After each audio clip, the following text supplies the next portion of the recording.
Okay, this is attempt number 2 at depositing 0.6 millimeter gold and 0.57 millimeter gold onto as-fired DuPont 951 LTCC at 30,000 RPM, surface feed rate of 15 millimeters per minute, and an XC feed ratio of 80 with a total surface feed distance of 10 millimeters and a total Z plunge of 0.125 millimeters. So without further ado, I'm going to turn the spindle on to 30,000 RPM and start the deposition.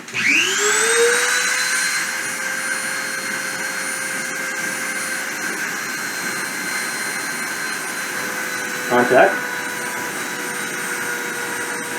I'm going to go ahead and pause it underneath. Starting in front.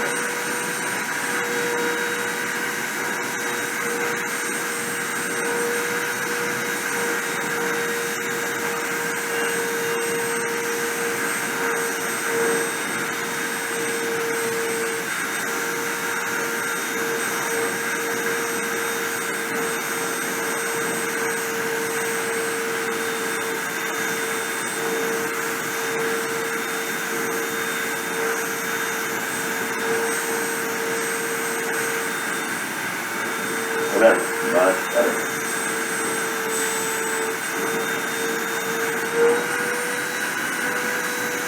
Looks better, I don't know if it's better. Spindle off. Check for resistivity. Just for fun. Oh yeah, there you go. 48 ohms, something like that. Yeah, 48 ohms. That's a lot better. Thin, but better. Okay, video off.